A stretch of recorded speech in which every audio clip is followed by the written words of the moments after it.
मार्गशीर्ष मास की गुरुवार के दिन आपको यश नहीं मिल रहा तो बेलपत्री के पेड़ के नीचे हल्दी का शिवलिंग का निर्माण करो।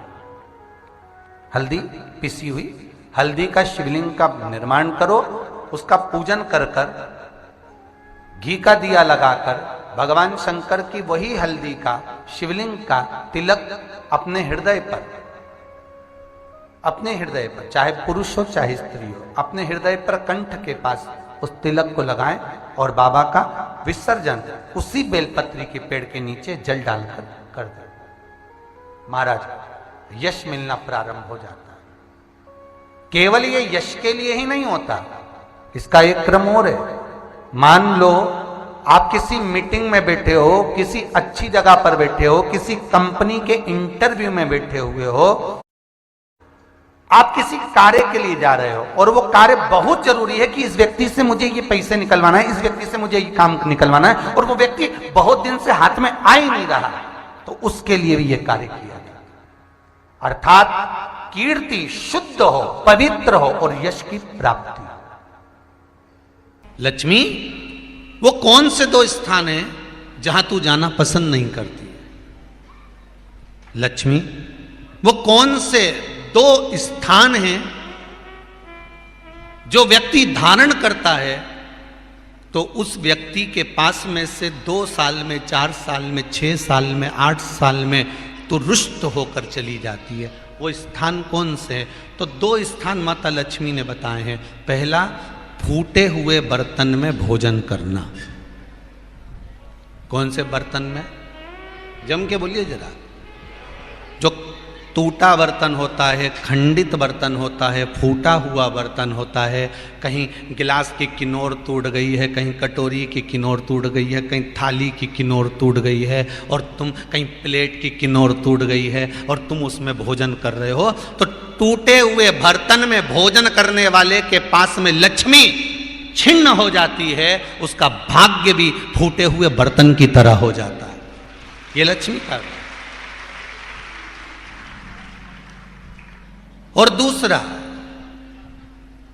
फटे हुए वस्त्र धारण करने वाले का भाग्य भी फटे हुए वस्त्र की तरह, जैसे फटा हुआ कपड़े का रेसा रेसा निकलता है, उसी तरह फटे हुए वस्त्र धारण करने वाले के भी जिंदगी में परिश्रम का रेशा निकलता रहता है, पर उसको सुख का भान नहीं होता।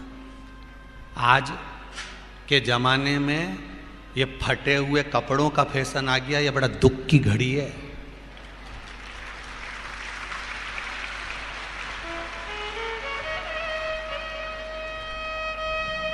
ये बड़ी दुख की घड़ी है महाराज, और लोग उसको फैशन समझ रहे हैं।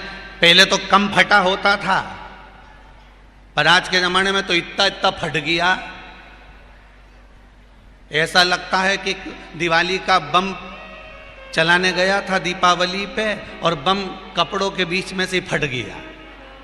इसलिए वो कपड़े कब पहनेंगे तो ने अब पहन लिया। शास्त्र कह रहा है, लक्ष्मी कह रही है माता पार्वती को कि 2 जगह पर अगर ये 2 क्रम जिस जीव के होते हैं उसके पास में से लक्ष्मी 5 साल में, हम कई बार कहते हैं इन बच्चों को नहीं मालूम, इन नवयुवक लड़कों को नहीं मालूम, इन नवयुवक बेटियों को नहीं मालूम कि फटे हुए कपड़े पहनने का फल क्या है। आज नहीं, विवाह कर कर जब जाएगी तो मायके से जब ससुराल जाएगी, तूने कुंवारी अवस्था में तो खूब फटे हुए कपड़े पहन लिया ने, मम्मी मैं तो जीन्स लूंगी ने, ये लूंगी, तू तो खूब फटे हुए पहन, पर वहां जब जाएगी तब मालूम पड़ेगा कि रोना किसको कहते हैं। आज तो पहन लो, वो उसी में की बात है। कल वाली बात याद कर लो, अभी खाओगे तो कुछ दिन के बाद ब्लड बनेगा, और ब्लड बनेगा तब जाके ये शरीर में दौड़ेगा। आज की आज तुमने रोटी खाई तो क्या आज की आज ब्लड बन गया? जम के तो बोलो रे खरगोन वालो, नहीं बनाना। आज खाया है तो ब्लड 8 दिन में, 4 दिन में, 6 दिन में, 2 दिन में, 5 दिन में, 3 दिन में बनेगा। आज की आज ब्लड नहीं बनेगा। आज खाया तो 2 दिन में ब्लड तैयार होकर तुम्हारे शरीर में दौड़ेगा, शरीर में दौड़ेगा तो तुम्हारा शरीर भी चलेगा। उसी तरह तुमने अगर युवानी अवस्था में, कुंवारी अवस्था में ये फटे हुए कपड़े पहने हैं, तो जब तुम्हारी अवस्था बढ़ेगी ना, आज नहीं रोना पड़ रहा। आज के जमाने में तो फैशन है साहब, फैशन है तो आज पहन ले, बाद में रो ले। फटे हुए वस्त्र भी धारण नहीं कर। घर की बेटियां, घर के लोग ऐसे कपड़े पहने, ये श्रेष्ठता नहीं है महाराज। थोड़ा सुधार। कहा शरीर को भोगना था, फिर मनुष्य क्यों ये जीव आत्मा क्यों भोग रहे? क्योंकि जीवात्मा मरती नहीं।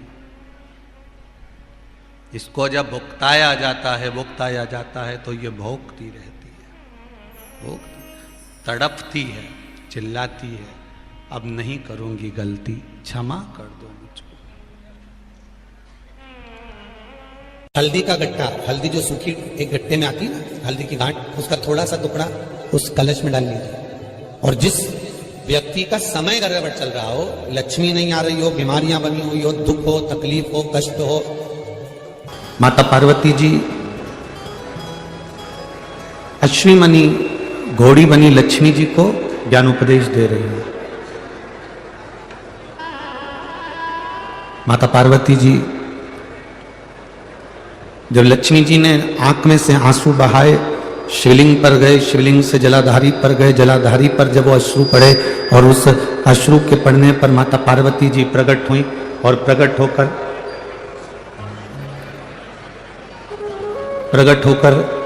माता पार्वती जी जब सम्मुख में आई, माता पार्वती जब सामने आई तो उन्होंने लक्ष्मी जी को समझाया। माता लक्ष्मी से कहा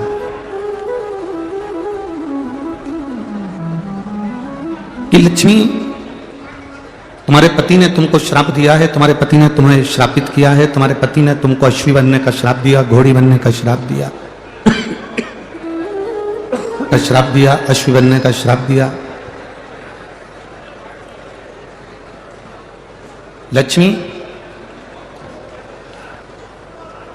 तुम इस बात से दुखी ना होइए कि तुम्हारे पति ने तुमको श्राप दिया। अब उन्होंने जो श्राप दिया उसको भूल जाओ, अब कुछ अच्छा करने का प्रयास करो। जो श्राप दिया है अब उसको भूल जाओ।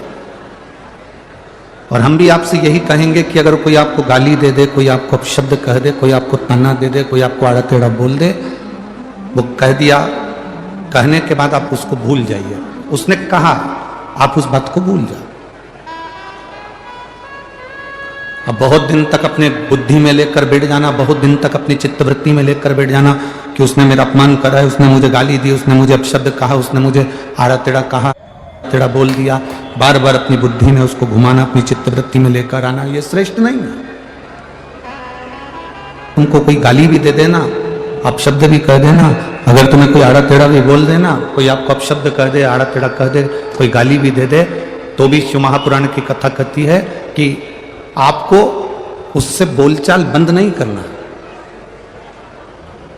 सास ने कुछ शब्द कह दिया, बहू ने कुछ आड़ा टेढ़ा कह दिया, या किसी ने कोई शब्द कह दिया और आपने बोलना चालना बंद कर दिया, शिव महापुराण की कथा कहती है ये कभी ना करें।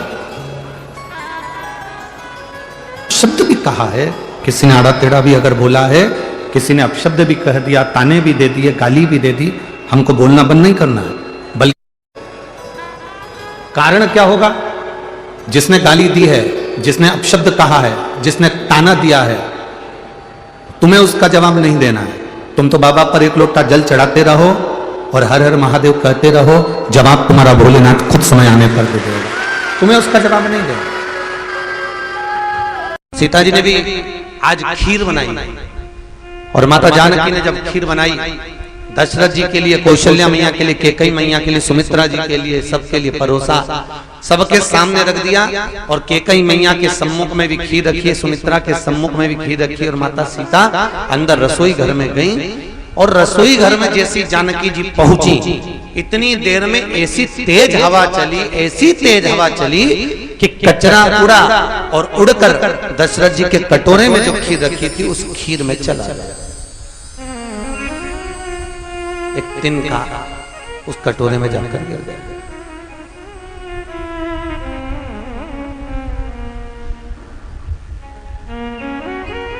सीता जी ने रावण को क्यों नहीं मारा, उसका प्रश्न का उत्तर है ये।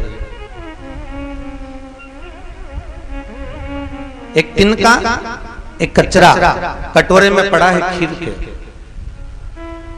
और खीर के कटोरे में जब वो कचरा पड़ा था, तिनका पड़ा था, सीता जी ने देखा मेरे ससुर के पात्र में खीर में कचरा गिर गया और मैं नई नवीली बहू, अगर आज ससुर के मुख में कचरा देखेंगे ससुर तो क्या कहेंगे, मेरी बहू ने मुझे कचरा डाल कर दे दिया, पहली बार तो बहू ने भोजन दिया है और उसमें भी कचरा दे दिया, करूं तो करूं क्या, जाकर निकाल सकती नहीं हूं, कटोरा बदल सकती नहीं हूं, हंसी उड़ जाएगी मेरी, क्या करा जाए। सीता जी ने झरोके में से झांका, उस कटोरे में पड़े हुए तिनके को माता जानकी ने अपनी दृष्टि से देखा, ऐसा देखा कि कटोरे में पड़ा हुआ तिनका वही जलकर भस्म हो गया। वो तिनका, कटोरे में पड़ा हुआ तिनका वही जलकर भस्म हो गया।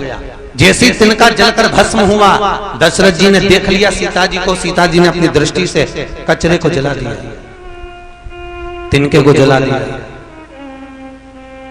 दशरथ जी ने खीर खाई, खीर खाकर दशरथ जी सीता जी के कक्ष में गए। बहुरानी जानकी, ए सीता, पिताजी आप आए, मुझे बुलाना होता मैं आती, क्या बात है,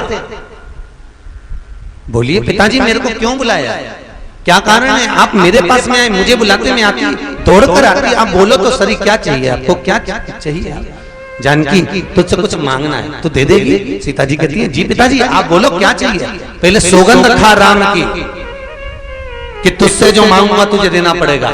सीता जी कहती है पिताजी सौगंध खाने की जरूरत ही नहीं पड़ेगी, आप मांगो तो सही आपको क्या चाहिए, मैं वचन देती हूं कि जो मांगोगे दे दूंगी। सीता तू मुझे वचन दिए और ये वचन टूटना नहीं चाहिए, नहीं टूटेगा, बोलो क्या चाहिए। दशरथ जी कहते हैं जानकी जैसे आज तूने उस तिनके को देखा ऐसा किसी दुश्मन को भी मत देखना, बस तुझसे इतना सामान और कुछ भी नहीं चाहिए। और आपने देखा होगा जब जब रावण सीता के पास आता था, सीता एक तिनका तोड़कर उसको देखती रहती थी। और तिनके को सीता इसलिए देखती थी बेटा इसी तिनके के चक्कर में बचा, नहीं तो अभी तक तो निपटा देती तेरे को। कब का? केवल इस तिनके के चक्कर में बचा, अभी तक तो मैं तेरे प्राणों को हर लिया, अभी तक तो मैं तुझे समाप्त कर देती, केवल इस तिनके के चक्कर में तू बचा हो। और ये तिनका तुझे बचा कर रखा है केवल इसके लिए तुम बचा। महाराज सीता चाहती तो रावण का संहार करने में देरी नहीं लगती, सीता चाहती तो रावण का संहार करने में एक क्षण की देरी ना होती, पर केवल जो वचन दिया गया था, जो शब्द कहा गया था, जो वचन के संबोधन कहे गए थे कि मैं आपको वचन देती हूं कि जिस तिनके को देखा ऐसा दुश्मन को भी नहीं देखूंगी, इसलिए माता जानकी ने रावण का संहार नहीं करा, नहीं तो सीता तो रावण को कब का मार देती साहब, कब का मारने में देरी नहीं लगती। महाराज पतियों को परिवार में धर्म पत्नी बोलने का मौका कम देती है। आप चिंता मत करो मैं सब संभाल लूंगी, आप क्यों टेंशन लेते, मैं हूं। जानकी जी रावण का संहार करने में आतुर रहती है, जानकी जी भी रावण का संहार कर देती है, पर सीता का वचन, माता जानकी ने जो वचन दिया वो निभाया है, वचन की पूर्णता है। तो महाराज राम जी के प्रकट होने के, राम जी के जन्म लेने के, राम जी के प्रागट्य के भी कुछ कारण हैं, तो रावण के संहार के भी कुछ कारण हैं। क्या रावण सीता को जबरदस्ती अपनी अर्धांगिनी नहीं बना सकता था? क्या रावण सीता को जबरदस्ती अपने भवन में नहीं रख सकता था? केवल उसका कारण इतना था कि एक बार रावण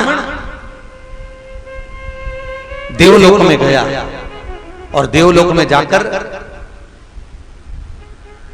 मेनका को उन्होंने देखा, बड़ी सुंदर थी। रावण ने उसको अपना बनाना चाहा, जैसे ही अपना बनाना चाहा, रावण ने उसका हाथ पकड़ना चाहा, मेनका ने कह दिया मेरा हस्त मत पकड़ना, मैं तुम्हारे भाई कुबेर की बेटे नल कुबेर की धर्म पत्नी हूं और तुम मेरा हस्त कमल पकड़ रहे हो, मैं तुम्हारी बहू हूं।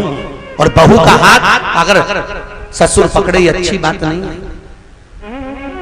हो तो तुम मेरे काका ससुर, मैं कुबेर की बहू हूं, नल कुबेर की पत्नी हूं और आप मेरा हाथ पकड़ रहे हो, मान जाओ। अंत में रावण ने उस प्राण छूट गए। आपको पहले भी कथा में कहा, राम किसी को मारे नहीं, ऐसा है मेरा राम, अपने आप मर जाएगा करके खोटा। मेरा राम किसी को नहीं मारता। भगवान अपने ऊपर कभी नहीं लेता कि मैंने किसी का संहार करा, मैंने किसी को मारा, मैंने ऐसा किया, वो कभी नहीं। कल कथा में कहा था आपको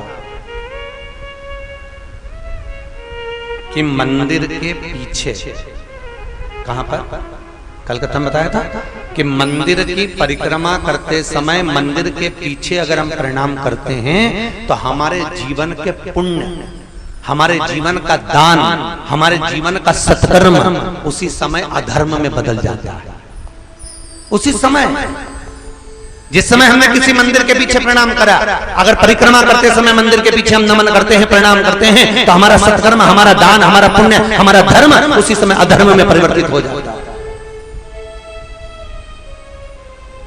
इसलिए महाराज, हिंदू धर्म के अंदर मंदिर के पीछे प्रणाम नहीं किया जाएगा, प्रणाम नहीं। कल कथा में आपको कहा था कि केवल एक ही कारण है कि हमारे विचार को, हमारी दृष्टि को, हमारी सोच को बदलने का प्रयास किया जाए। राम कथा,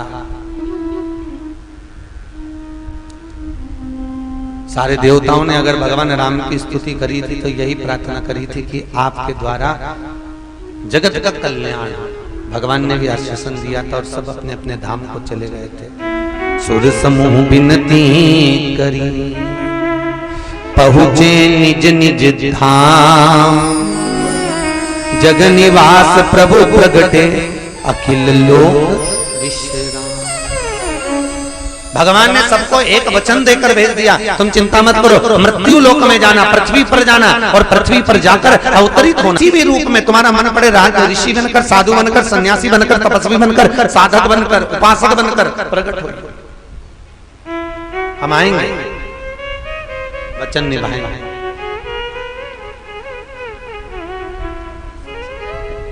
भगवान जब आया, राम जी महाराज जब माता कौशल्या के गर्भ से प्रकट होने वाले थे, बड़ा सुंदर संवाद, बड़ी सुंदरता थी। रावण और कंस, इन दोनों के पैदा होने का क्रम बड़ा विचित्र है। अच्छा, दोनों की क्रमता भी देखो, रावण भी गुरुवार के दिन पैदा हुआ था और कंस भी गुरुवार को पैदा हुआ था।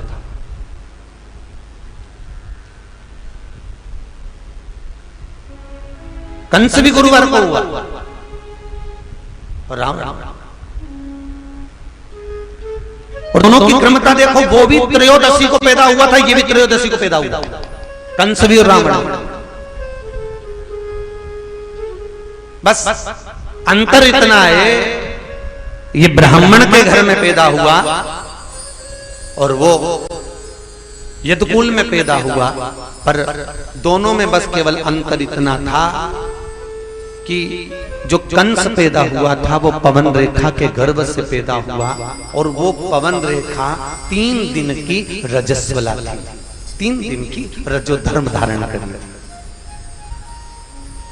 3 दिन की रजो धर्म। और हमारा हिंदू धर्म कहता है, हमारा शास्त्र कहता है कि नारी जब 3 दिन की रजस्वला रहती है, नारी जब 3 दिन की रजो धर्म में रहती है, इसका वर्णन भी हमारा शास्त्र है। पवन रेखा 3 दिन की रजो धर्म वाली थी और रजो धर्म धारण कर कर पवन रेखा बालों को धोकर, केश को धोकर बगीचे में चली गई थी। और बगीचे में जैसे गई, एक दुर्मिलिक नाम का राक्षस वहां से निकल कर जा रहा था। उसने पवन रेखा को देखा, बड़ी सुंदर लगी, और इतनी सुंदर लगी पवन रेखा, और दुर्मिलिक कुंवारी अवस्था का राक्षस, कुंवारी अवस्था।